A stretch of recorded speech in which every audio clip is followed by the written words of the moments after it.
Good morning students. Class 8th students. Today I will teach you chapter 15. Chapter 15 है हमारा कुछ प्राकृतिक परिघटनाएं। हमारा चैप्टर 15 का फर्स्ट पार्ट लास्ट पीरियड में हो चुका है।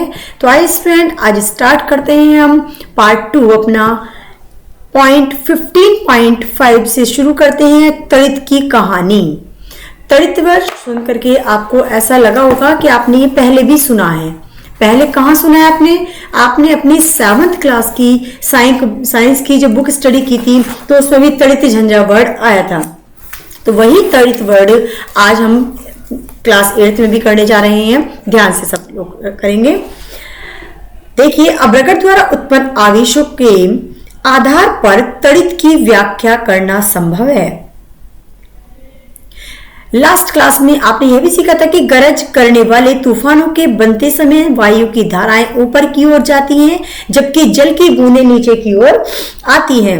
इस प्रबल गतियों के कारण आवेशों का पृथक्करण होता है। इस एक प्रक्रिया द्वारा जिसे हम अभी पूर्णतः नहीं समझा सके हैं, बादलों के ऊपरी किनारे के निकट धनावेश एकत्र हो जाते हैं तथा ऋण आवेश बादलों के निचले किनारे पर संचित हो जाते हैं। धरती के निकट भी धनावेश का संचय होता है। जब संचित आवेशों का परिमाण अत्यधिक हो जाता है तो वायु जो विद्युत की हीन चालक है आवेशों के प्रकार को नहीं रोक पाती है। ऋणात्मक और धनात्मक आवेश मिलते हैं और प्रकाश की चमकीली धारियां तथा ध्वनि उत्पन्न हो जाती हैं। इसे हम तड़ित के रूप में देखते हैं। इस प्रक्रिया को विद्युत विसर्जन भी कहते हैं। अब विद्युत विसर्जन की प्रक्रिया को दो बादलों के बीच या बादलों तथा पृथ्वी के बीच हो सकती है। अब हम ये प्राचीन काल के लोगों की भी भांति तड़ित से भयभीत होने की आवश्यकता नहीं है। अब हम मूल परिघटना को समझते हैं। वैज्ञानिक हमारा ज्ञान बढ़ाने के लिए कठोर परिश्रम कर रहे हैं, तथापि तड़ित के गिरने पर जीवन तथा संपत्ति की हानि होती है। इसलिए हमें अपने बचाव के लिए उपाय करने आवश्यक है। 15.6 तड़ित से सुरक्षा किस प्रकार हम कर सकते हैं। तड़ित एवं झंझा यानी कि गरज वाले जो तूफान आते हैं उसके समय कोई भी खुला स्थान सुरक्षित नहीं होता है। गरज सुनना किसी सुरक्षित स्थान पर तुरंत पहुंचने की चेतावनी है। गरज सुनना किसी सुरक्षित स्थान पर पहुंचने के लिए मैं आगाज कर रहा है। नंबर 2 होता है अंतिम गर्जन सुनने के बाद सुरक्षित स्थान से बाहर आने से पहले कुछ देर हमें प्रतीक्षा करनी चाहिए। अब सुरक्षित स्थान का कैसे पता लगाया जा सकता है। कोई मकान या भवन सुरक्षित स्थान है। यदि आप किसी कार या बस द्वारा यात्रा कर रहे हैं तो वाहन की खिड़कियां और दरवाजे बंद होने पर आप उसके भीतर सुरक्षित हैं। अब तड़ित झंझा के समय क्या करें और क्या न करें इसके बारे में स्टडी करेंगे। बाहर खुले में क्या करना है हमें। खुले वाहन जैसे मोटरसाइकिल, ट्रैक्टर, निर्माण कार्य हेतु मशीनें, खुली कार सुरक्षित नहीं है। खुले मैदान, ऊंचे वृक्ष, पार्कों में शरण स्थल, ऊंचे स्थान तड़ित से हमारी सुरक्षा नहीं करते। तड़ित झंझा के समय छाता लेकर चलने का विचार किसी भी दृष्टि से अच्छा नहीं है। यदि आप वन में हैं तो छोटे वृक्ष के नीचे शरण लीजिए।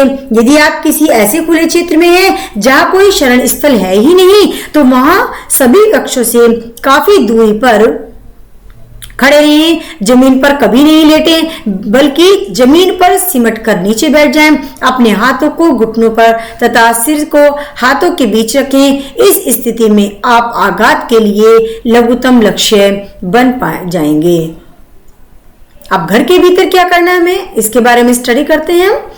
तड़ित टेलीफोन के तारों, बिजली के तारों और धातु के पाइपों पर आघात कर सकती है। क्या आपको याद है तड़ित एक विद्युत विसर्जन है। तड़ित झंझा के समय हमें इन्हें छूना नहीं चाहिए। ऐसे समय में मोबाइल फोन, बिना डोरी वाले फोन का उपयोग सुरक्षित है, परंतु यह बुद्धिमत्तापूर्ण नहीं है कि आप किसी ऐसे व्यक्ति को टेलीफोन करें जो तारयुक्त फोन से तो आपकी बात सुन रहा है। पहले बहते जल के संपर्क से बचने के लिए तड़ित झंझा के समय स्नान से बचना चाहिए।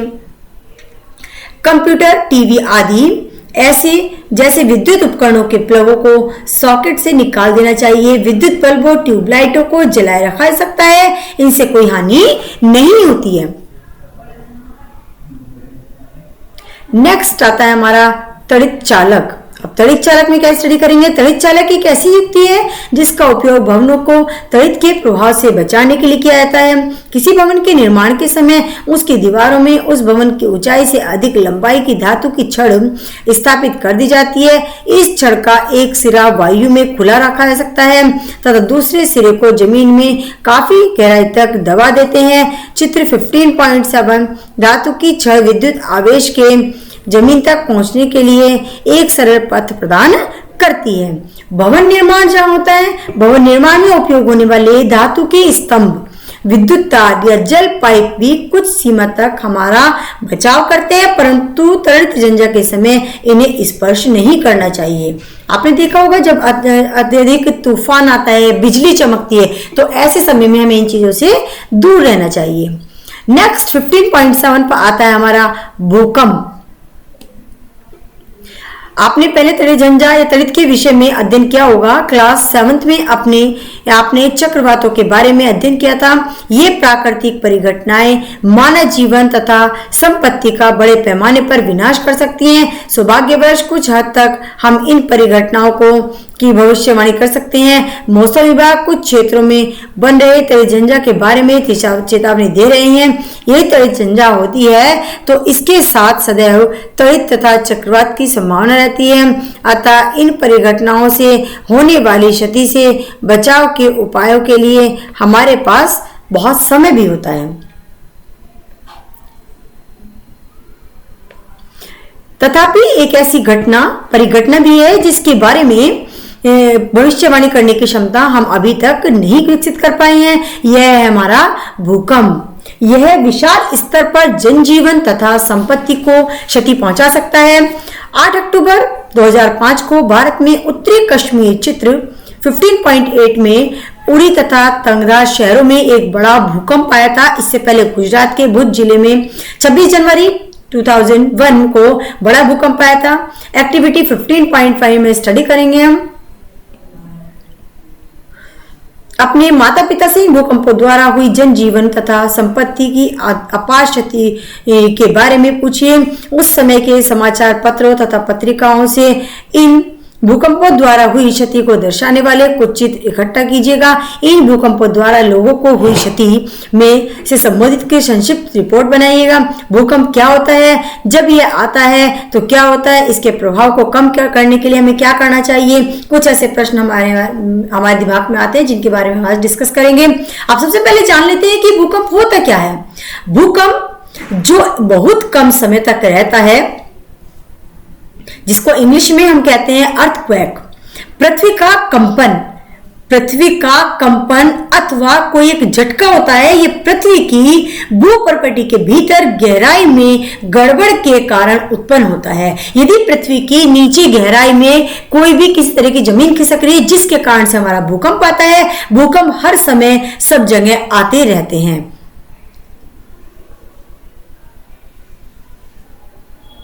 प्राय इनको नोटिस नहीं किया जा सकता। विशाल भूकंप बहुत कम होते हैं। ये भवनों, पुलों, बांधों तथा लोगों को असीम क्षति पहुंचा सकते हैं। इनसे जीवन तथा संपत्ति की विशाल हानि हो सकती है। भूकंपों से बाढ़, भूस्खलन तथा सुनामी आ सकते हैं। 26 दिसंबर 2004 को हिंद महासागर में एक विशाल सुनामी आया था। महासागर के चारों ओर के तटवर्ती क्षेत्रों में अपार हानि हुई थी। एक्टिविटी 15.6 में देखेंगे आप। संसार का एक रेखा मानचित्र लीजिएगा। भारत में पूर्वी तटीय तथा अंडमान और निकोबार महाद्वीपों की स्थिति ज्ञात कीजिएगा। हिंद महासागर के चारों ओर के उन अन्य देशों को मानचित्र में अंकित कीजिए जिन्हें सुनामी से क्षति पहुंची थी। अपने माता पिता या परिवार के अन्य बड़े बूढ़ों अथवा पास पड़ोस से भारत की में सुनामी के कारण हुए नुकसान की जानकारी एकत्र कीजिएगा। जैसे कि आपको बता सकते हैं, ये मेरी दादी ने मुझे बताया था कि पृथ्वी किसी सांड के एक सींग पर टिकी है तथा जब सांड इसे दूसरे सींग पर ले जाता है तो भूकंप आ जाता है। यह कैसे सत्य हो सकता है? अरे प्राचीन काल में लोग भूकंप आने का सही कारण नहीं जानते थे, अतः उनकी धारणा मनगढ़ंत कथाओं जैसे बूझों की दादी ने सुनाई थी द्वारा व्यक्त की जाती थी। संसार के अन्य भागों में भी इसी प्रकार की कथाएं प्रचलित थी। पृथ्वी के अंदर भूकंपन के क्या कारण हो सकते हैं? अब हम यह जानते हैं कि पृथ्वी के भीतर की सबसे ऊपरी सतह में गहराई की गड़बड़ के कारण भूस्पंद आते हैं। पृथ्वी की इस परत को भूपर्पटी कहते हैं। पृथ्वी की यह परत एक खंड में नहीं है, यह टुकड़ों में विभाजित है। प्रत्येक टुकड़े को प्लेट कहते हैं। चित्र 15.10 में आप देख सकते हैं कि यह प्लेट निरंतर गति करती रहती है। इस पर एक दूसरे से रगड़ खाती है। अपना टक्कर के कारण एक प्लेट दूसरी प्लेट के नीचे चली जाती है, जैसा कि आप चित्र में देख रहे हैं। इसके कारण भूपर्पटी के विक्षोभ उत्पन्न होता है। विक्षोभ पृथ्वी की सतह पर भूकंप के रूप में दिखाई देता है। अब यदि वैज्ञानिक भूकंप के बारे में इतना अधिक जानते हैं तो क्या वे आने वाले भूकंप के समय तथा स्थान की भविष्यवाणी कर सकते हैं? यद्यपि हम भूकंप आने के कारण निश्चित रूप से जानते हैं, तथापि अभी तक यह संभव नहीं हो सका है कि आने वाले भूकंप के समय तथा स्थान की भविष्यवाणी हम कर सके। अब ये बूझो कहती है कि मैंने कहीं पढ़ा था कि भूमिगत विस्फोटों से भी भूस्पंद उत्पन्न हो सकते हैं। देखिए, पृथ्वी पर भूस्पंद किसके कहते हैं? जो होता है ज्वालामुखी के फटने अथवा किसी उल्कापिंड के पृथ्वी पर टकराने अथवा भूमिगत नाभिकीय विस्फोट के कारण भी उत्पन्न हो सकते हैं, परंतु अधिकांश भूकंप पृथ्वी की प्लेटों की गतियों के कारण आते हैं। भूकंप प्लेटों की गतियों के कारण उत्पन्न होते हैं। भूकंप आने की संभावना अधिक होती है। इन दुर्बल क्षेत्रों को भूकंपी क्षेत्र अथवा भ्रंशलेश क्षेत्र भी कहते हैं। भारत के अति भूकंप आशंकित क्षेत्र कश्मीर, पश्चिमी तथा केंद्रीय हिमालय, समस्त उत्तर पूर्व, कच्छ का राजस्थान तथा सिंध गंगा के मैदान है। दक्षिण भारत के कुछ भाग भी खतरे से के क्षेत्र में आते हैं, जैसे कि चित्र 15.12 में आप देख रहे हैं। भारतीय उपमहाद्वीप के में पृथ्वी की प्लेटों की गतियां किसी भूकंप की शक्ति के परिमाण को रिएक्टर पैमाने पर व्यक्त किया जा सकता है। अधिक विनाशकारी भूकंपों का रिएक्टर पैमाने पर परिमाण 7 से अधिक होता है। भूज तथा कश्मीर में आए दोनों भूकंपों को परिमाण 7.5 से अधिक था। अब भूस्पंद पृथ्वी की सतह पर तरंगे उत्पन्न करते हैं। इन तरंगों को हम भूकंपी तरंगे कहते हैं। इन तरंगों को भूकंप लेखी उपकरण द्वारा रिकॉर्ड किया जाता है। यह उपकरण मात्र एक कंपायमान छड़ या लोलक होता है। भूस्पंद आने पर दोलन कंपन करने लगता है। इसके कंपायमान तंत्र के साथ एक पेन जुड़ा रहता है। यह पेन इसके नीचे गति करने वाले कागज की पट्टी पर भूकंपी तरंगों को रिकॉर्ड करता रहता है। इन तरंगों का अध्ययन करके वैज्ञानिक भूकंप का संपूर्ण मानचित्र बना सकते हैं। जैसा कि चित्र 15.14 में दिखाया गया है, वे भूकंप की क्षति पहुंचा सकने के क्षमता अनुसार अनुमान भी लगा सकते हैं। आप देख रहे हैं, यह हमारा भूकंप लेखी यानी कि भूकंप को चेक करने वाला उपकरण है। हमारा ये जो आया था ना, हमारा भूकंप लेखी उपकरण द्वारा रिकॉर्ड किया जाता है इसका, ये है वो चित्र। अब ये भूकंप का चित्र, अगर भूकंप आता है तो किस तरह की स्थिति होती है। तो विज्ञान में अन्य बहुत से पैमानों की भांति डेसिबल एक अन्य उदाहरण है। रिएक्टर पैमाना रैखिक नहीं है। इसका अर्थ यह है कि इस पैमाने पर 6 परिमाण के भूकंप की क्षतिनाशी ऊर्जा 4 परिमाण के भूकंप की विनाशी ऊर्जा से 1.5 गुनी अधिक है। वास्तव में परिमाण में 2 की वृद्धि का अर्थ 1000 गुनी अधिक विनाशी ऊर्जा है। इसलिए 6 परिमाण के किसी भूकंप की विनाशी ऊर्जा 4 परिमाण के भूकंप की तुलना में 1000 गुनी अधिक होती है। नंबर सी पर आता है इंपॉर्टेंट हमारा, भूकंप से किस प्रकार हम अपने को बचा सकते हैं।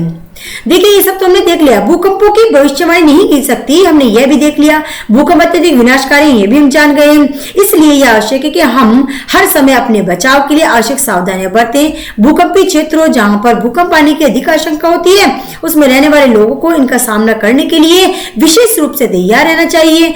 सर्वप्रथम इन क्षेत्रों के भवनों का डिजाइन ऐसा हो कि वे बड़े भूकंपों के झटकों को सह सकें। आधुनिक भवन प्रौद्योगिकी इसे संभव बना सकती है। उचित यह है कि भवनों के ढांचे सरल हों ताकि वे भूकंप निरापद हों। किसी योग्य आर्किटेक्ट एवं संरचना इंजीनियर से परामर्श ले सकते हैं इस बारे में आप।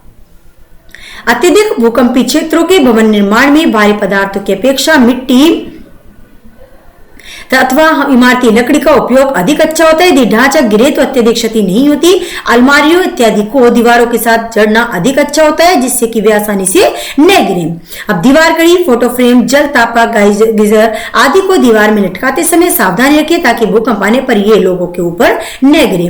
अब क्योंकि कुछ भवनों में भूकंप के कारण आग लग सकती है, अतः यह आवश्यक है कि सभी भवनों विशेषकर ऊंची इमारतों के अग्निशमन की सभी उपकरण कार्यकारी स्थिति में होनी चाहिए। केंद्रीय भवन अनुसंधान संस्थान रुड़की ने भूकंप प्रतिरोधी भवन मकान बनाने के लिए कुछ जानकारी विकसित की है। भूकंप के झटके लगने की स्थिति में अपने बचाव के लिए निम्नलिखित उपाय कर सकते हैं आप। यदि आप घर में हैं तो किसी मेज के नीचे आश्रय लें तथा झटकों को रुकने तक से वहीं रुकें। ऐसी ऊंची तथा भारी वस्तुओं से दूर रहें जो आप पर गिर सकती है। यदि आप बिस्तर पर हैं तो उठे नहीं, अपने सिर का तकिया से बचाव करें। यदि आप घर से बाहर हैं तो भवनों, वृक्षों तथा ऊपर जाती हुई विद्युत लाइनों से दूर किसी खुले स्थान को खोजें एवं धरती पर लेट जाएं। यदि आप किसी कार अथवा बस में हैं तो बाहर न निकले। ड्राइवर से कहें कि वे धीरे धीरे किसी खुले स्थान पर जाए। भूस्खलन के समाप्त होने के से पहले बाहर नहीं निकलना चाहिए। इसी के साथ स्टूडेंट आपका चैप्टर यहीं एंड होता है। आप सभी को अच्छे से वीडियो को वॉच करना है, बुक को रीड करना है। Thank you everyone.